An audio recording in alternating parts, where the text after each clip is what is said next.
جوانوں کا جم غفیر یقیناً ایک روشن مستقبل کی ضمانت دیتا ہے اور بڑا خوش آئین ہے، لیکن میری گزارش ہے کہ اگر آپ صرف ویڈیو شوٹنگ کے لیے تشریف لائے ہیں تو شاید آپ کا کام ہو چکا،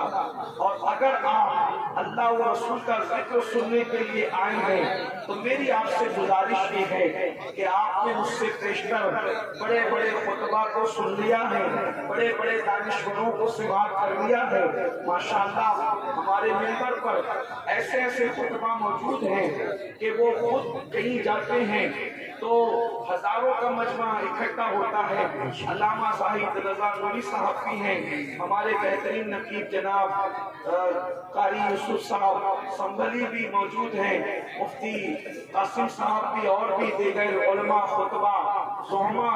اور دانشور اور مفکرین موجود ہیں۔ بلکہ اگر میں ان سب کے نام دوں اپنے بزرگوں کی روش پر قائم رہتے ہوئے تو شاید جو وقت مجھے دیا گیا ہے انہی ناموں کے حوالے سے گزر جائے گا، لیکن ان بزرگوں کو میں اپنے دو بلکہ کسی کے دو مصروں کے ذریعے سے خراج پیش کرنا چاہتا ہوں کہ یہ بزم میں ہے جام جم نہیں، یہ بزم میں ہے جام جم نہیں، یہاں کوئی کسی سے کم نہیں، اور شکار ماہ کہ تذکیر آفتاب کروں، کسے میں ترک کروں، کس کا انتخاب کروں۔ آپ نے بڑے بڑے دانشور خطبہ مفکرین کو سنا، قاری شریف صاحب جو واسطی سے تشریف لائے ہیں آپ نے ان کو بھی سماعت کیا، لیکن اب کوئی خطیب نہیں، کوئی ادیب نہیں، بلکہ آپ کو اب کسی کے دل کا درد بشکل اہو فغاں سننا ہے، اور اس کے لیے آپ حضرات کو جو ہے وہ یقیناً توجہ فرمانی ہوگی۔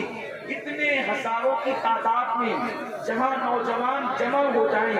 ایسی ایک محفل پورے ملک میں انقلاب پیدا کرنے کے لیے کافی ہو سکتی ہے، لیکن محفلوں کو بامقصد بنائے۔ آپ کی میں توجہ چاہتا ہوں، میں نے جس آیہ کریمہ کی تلاوت کی ہے اب اس پر تھوڑا سا غور فرما لیں۔ میرے پیارے آقا صلی اللہ علیہ وسلم کے دیوانوں،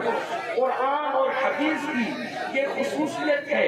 یعنی اللہ کے کلام اور رسول اللہ کے کلام کی یہ خصوصیت ہے کہ دور کوئی بھی ہو، زمانہ کوئی بھی ہو، حالات کیسے ہی ہو، ہر وقت میں قرآن اپنے ماننے والوں کی رہنمائی کرتا ہے، ہر وقت میں حدیث اپنے ماننے والوں کی رہنمائی کرتی ہے۔ اللہ اکبر! دنیا کے دوسرے مذاہب کا حال یہ ہے، توجہ کرنا، دنیا کے دوسرے مذاہب کا حال یہ ہے کہ اگر حالات آ جائیں، مسائل آ جائیں، معاملات آ جائیں تو ہر وقت ان کو میٹنگ کرنی پڑتی ہے کہ لاغ عمل کیا تیار کریں، لاغ عمل کیا تیار کریں، مصیبت سے نجات کا طریقہ کیا ہو، لاغ عمل کیسے تیار کریں، مصیبت سے نجات کا طریقہ کیا ہو۔ لیکن میں اتنے سارے علماء کی موجودگی میں پوری ذمہ داری سے کہتا ہوں، حالات کیسے ہی ہو، جنگ کے ہو یا امن کے ہو، بھوکمری کے ہو یا خوشحالی کے ہو، شادی کے ہو یا مدت کے ہو،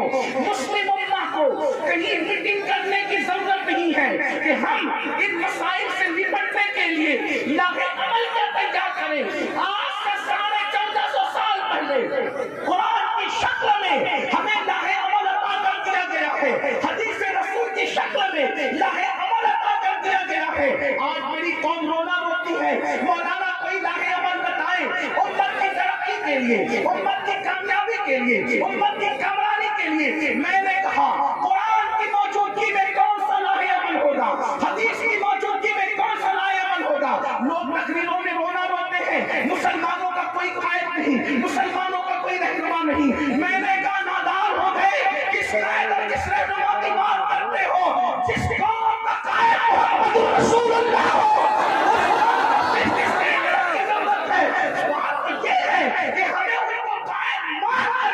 اپنی زندگی گزارنی ہوگی، ہمیں اور کی ضرورت نہیں ہے۔ ساری قیادتیں جس کے قدموں کے ساتھ امیدہ ہے، بلکہ قیادتیں نہیں، بلبل سدرا کے سر پہ سجے ہوئے راج کے موتی، جس کے قدموں کو سجدہ کرتے ہیں وہ محمد رسول اللہ ہمارے